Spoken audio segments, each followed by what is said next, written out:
Hey everybody, it's Emily at Homeschooling, and welcome back for another homeschool tidbit.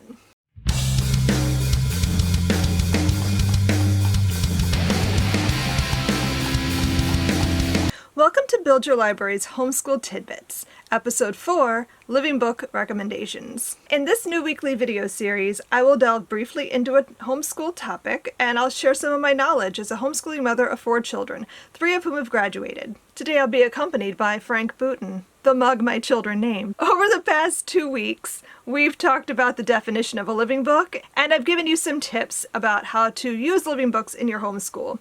So to wrap up this 3-part living book series, I thought, why not give you guys some recommendations? So that's what we're going to do today. I'm going to give you some book recommendations for living books that you could use in your homeschool. To keep me in check and to prevent this from getting too long, I'm limiting myself to 3 books per subject so that we can keep this concise. So we're going to run through history, literature, poetry, science, math, and art. For even more recommendations, of course, I would recommend that you go check out our Build Your Library levels. Our full book lists are all online, so you can see them there. We also have History Book by Book website that I'll link below, and you can see tons of history and historical fiction recommendations there as well. So let's start with history. The first book I want to recommend to you is Absolutely Everything: A History of Earth, Dinosaurs, Rulers, Robots, and Other Things Too Numerous to Mention by Christopher Lloyd. I love this book because it combines history with science. I love books that have overlapping subjects.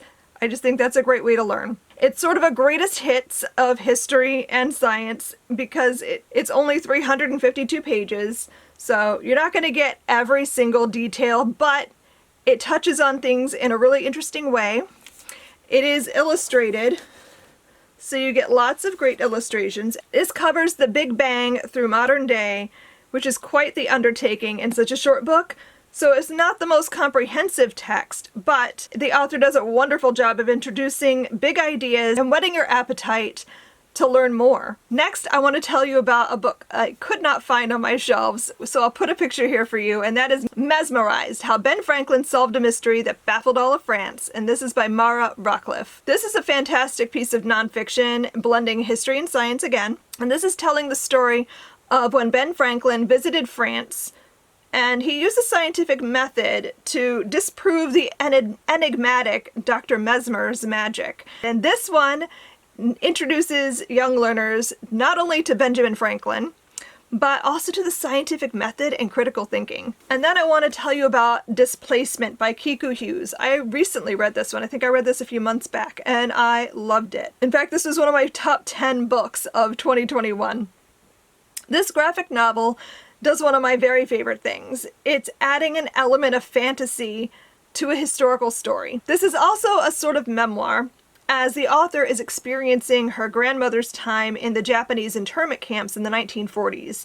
She has these strange periods of time traveling where she just finds herself in this time period, sometimes for a few minutes, sometimes for months. So this story is about the Japanese internment camps, but it's also about the intergenerational trauma that experiences like this can cause to families. It's a beautiful book. It's a graphic novel, and the art is beautiful. It's a great introduction to Japanese internment. Now let's move on to literature. First, I'm going to tell you about Martin and Anne, The Kindred Spirits of Dr. Martin Luther King Jr. and Anne Frank. This is by Nancy Chernin. This is a recent discovery, this author in particular. I've always heard that Martin Luther King and Anne Frank were born in the same year. That's one of those like little historical tidbits that are supposed to help you realize that the things we think of as far in the past were not that far in the past. And so this is a great and beautiful picture book that the author wrote to explain that. Not only is this book just gorgeous, but it's also inspiring and informative. It introduces young children to both of these figures and how they lived these parallel lives, both longing for freedom and ultimately dying for it. It's a great introduction to these historic figures, as well as to the Holocaust and the Civil Rights Movement. Next, I want to talk about another new favorite. This is Ophi's Ghosts by Justina Ireland. I loved this story about a young black girl in the 1920s living in Pittsburgh, and discovering that she has the ability to see ghosts. Again, this does one of my favorite things with taking a historical time period and adding just a little bit of magic. This focuses on Ophi and her mother as they have to move up north. So it's also a story of the Great Migration. They have to move up north after her father is murdered by white supremacists, and they get jobs working in this mysterious estate. And Ophi finds that this house is very haunted. There are so many ghosts, and she has to solve a bit of a mystery with one of the ghosts that she befriends. Ophi is a fantastic heroine. The writing in this book is gorgeous, and I think it's a great introduction again to this time period, to discussing racism. Next, I want to talk about Eva by Peter Dickinson. I read this book probably 5 years ago. It's in level 9, and I still think about it regularly. Like, I'll just find myself thinking about this book sometimes. Eva is a story that is set in the future.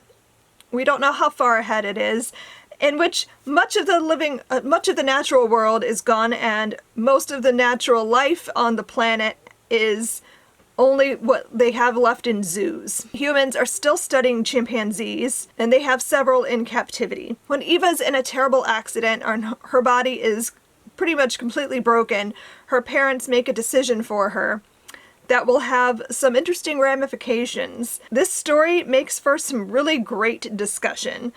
What makes a human human? And can science go too far? In some ways, this reminds me of Jurassic Park as well, with that kind of like, should we do this even though we can? The writing in this book is also very vivid. I almost feel like I watched it as a movie, because when I think about it, like, I can see scenes from this book so vividly in my mind.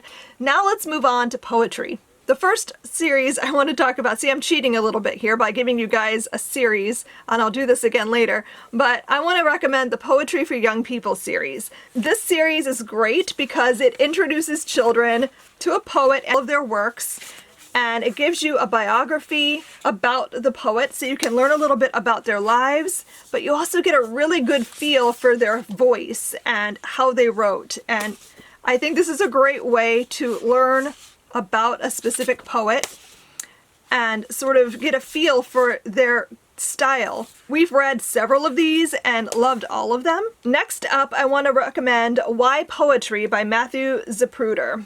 This is also something I used, I think it's in level 12? Might be level 11. It's in one of the high school levels. This book is perfect to hand to teens who say they don't like poetry or ask why we have to read poetry still. Not only did this book inspire me to want to read more poetry, and I already enjoy poetry, but it also made me want to write poetry. This author gives a very compelling argument as to why we should read poetry, and explains that the way most of us have learned poetry in school is the very reason why we dislike it, and helps us to find some enjoyment in poetry. Next, I want to recommend another family favorite. This is Favorite Poems Old and New, collected by Helen Ferris. Hands down, this is probably one of my favorite classic children's poetry books. If you can only manage one poetry collection, this is the one to get. This is the kind of book that I feel like gets handed down through the generations. It has all the classics from Emily Dickinson and Robert Louis Stevenson, Tolkien, Lewis Carroll, and I've read it with all 4 of my children numerous times over the years, and we always seem to come back to it. Next up, let's go to science and talk about some living science books. Again, we're going to talk about a series, and that is the Scientists in the Field series. I love this series because it introduces children to current day scientists and their work and how they conduct their research and experiments. The series covers a really wide array of subjects, from animals to climate change to space and natural disasters. So there's something here to interest any young scientist. I particularly like to use these to supplement our science studies and give kids a peek into how scientists think and work. Not only that, but this series covers so many different topics that you can learn a ton of geography as well. The next book I want to recommend is Coral Reefs, A Journey Through an Aquatic World Full of Wonder by Jason Chin. All of Jason Chin's books are fantastic. I want to recommend all of them, but this one is my personal favorite. I just love the art style in this. It's a gorgeous book. And like, I love how it starts out with a little girl in her library, and as she's learning about the coral reefs, it sort of like springs up around her. So it's just a gorgeously illustrated book. I love how the subject matter is introduced. The story will fascinate children and make them fall in love with the coral reefs. I guarantee they're going to ask to learn more. And then I want to recommend my personal favorite, A Short History of Nearly Everything by Bill Bryson. I adore Bill Bryson's writing. This is probably my favorite of the books of his that I've read. But honestly, Bryson could make watching paint dry sound interesting with his writing. This book covers a wide array of topics, from astronomy to chemistry and physics. He gives you just enough information to make you want to seek out more. So this is a great gateway book, I think, for teens and adults to learn to love science. Now let's talk about living math books. First, I want to talk about How Much is a Million by David M. Schwartz. This book is fabulous. It's a great way to explain big numbers to children.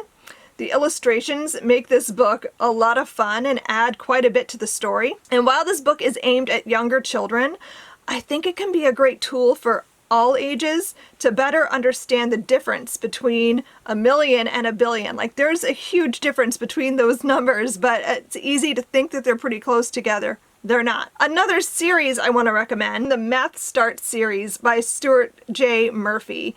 These books are just wonderful ways to introduce new math concepts in a fun and interesting way. My oldest daughter, looking over my shoulder as I was writing this, commented, "Ah yes, back when math was fun and there were funky picture books to make it interesting."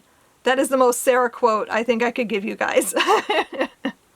She remembers this series quite fondly, and I have to say, as a non-math person myself, this series even made it less painful for me to teach. And then I want to recommend Growing Patterns, Fibonacci Numbers in Nature by Sarah C. Campbell. This book is beautiful. And again, I like that it combines a math concept with art and nature.